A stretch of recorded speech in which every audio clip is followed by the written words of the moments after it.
আসসালামু আলাইকুম সবাইকে, আশা করি সবাই ভালো আছেন। সেলফ ডাউট নিয়ে আজকে কথা বলবো। সেলফ ডাউট আমাদের জীবনে কোনো একটা মুহূর্ত আসে অনেক সময় যে আমরা নিজেরাই নিজেদেরকে ডাউট করি, আত্মদ্বন্দ্বে ভুগি। এটা করব না ওটা করব, ওটা ভালো ছিল না এটা ভালো ছিল, এটাকে গিভ আপ করে সামনে এগিয়ে যাব, এই কাজটা পারছি না আবার ওই কাজটা করব, বা এই জিনিসটাকে শেষ করে ওইটা করব, বা এই ড্রেসটা ভালো ছিল না ওই ড্রেসটা ভালো ছিল। অনেকজন ফ্রেন্ড আছে, 3-4 জন ফ্রেন্ড আছে, লাইফ পার্টনার কাকে বেছে নিব, এ ভালো না ও ভালো, এই যে দ্বন্দ্ব। তো এই দ্বন্দ্ব অনেক সময় আমাদেরকে বিপদে ফেলে দেয়, অনেক সময় আমাদেরকে ফ্রাস্ট্রেটেড করে দেয়। ধরেন আপনি এই সেলফ ডাউটের মেন্টালিটি নিয়ে একটা ডিসিশন নিলেন, পরবর্তী টাইমে আবার আপনি ডিপ্রেশনে চলে গেলেন, ফ্রাস্ট্রেশনে চলে গেলেন, ও আচ্ছা আমার সেই ডিসিশনটা হয়তো ভুল ছিল।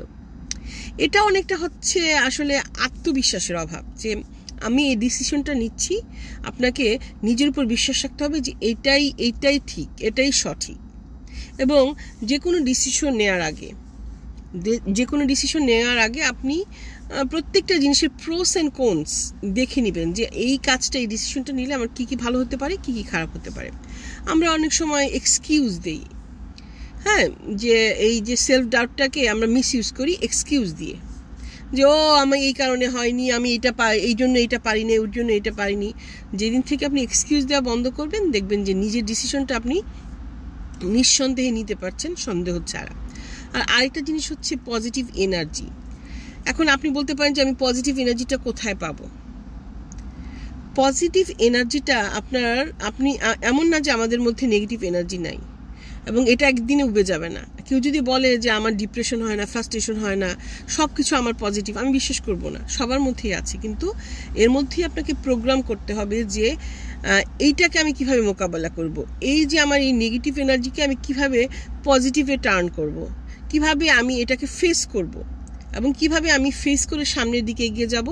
আমার যাতে ডিপ্রেশন না হয়, ফ্রাস্ট্রেশন না হয়, আমার কোনো যাতে মানসিক ব্যাধি না হয়, আমি যাতে মানসিকভাবে সুস্থ থাকি, আমি কি করতে হবে? আপনার নিজেকেই এটা ইনিশিয়েট করতে হবে, আপনার ইনিশিয়েটিভ হতে হবে। তো এই কাজটা করার জন্য আপনাকে ওই যে বললাম, সবচেয়ে আগে আত্মবিশ্বাস অর্জন করতে হবে। এবং এই আত্মবিশ্বাসের অভাবের কারণেই কিন্তু আমরা নিজেদেরকে সন্দেহ করি, সেলফ ডাউট করি, যে আমি এই ডিসিশনটা নিচ্ছি, হয়তো আমার বাবা নিয়ে দিলে, কিংবা আমার হাজব্যান্ড নিয়ে দিলে, কিংবা আমার ভাই নিয়ে দিলে বোধহয় ভালো করতো, তাই না? এই কারণে হয় কি, যে আমরা মনে করি যে জিনিসটার যদি ফলাফলটা নেগেটিভ হয়, তখন নিজেকে দোষ দিতে থাকি, যে না আমি নিয়েছি দেখে এই কারণে। না, অন্যরা নিলেও এরকমই হতো। তবে আমি একটা জিনিস বিশ্বাস করি, যে অন্যের বুদ্ধিতে রাজা হওয়ার চেয়ে নিজের বুদ্ধিতে ফকির হওয়া ভালো। তাই নিজের ডিসিশন নিজে নিলে সবচেয়ে ভালো হয়।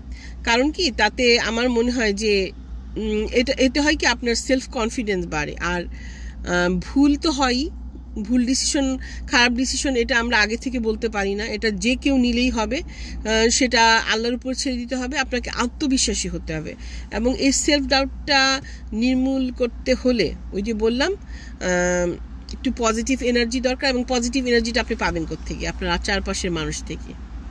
এখন আমি যদি বলি টক্সিক মানুষে ভরপুর চারপাশ থেকে আপনি পজিটিভ এনার্জি কোত্থেকে পাবেন? হ্যাঁ, এটা একটু হার্ড।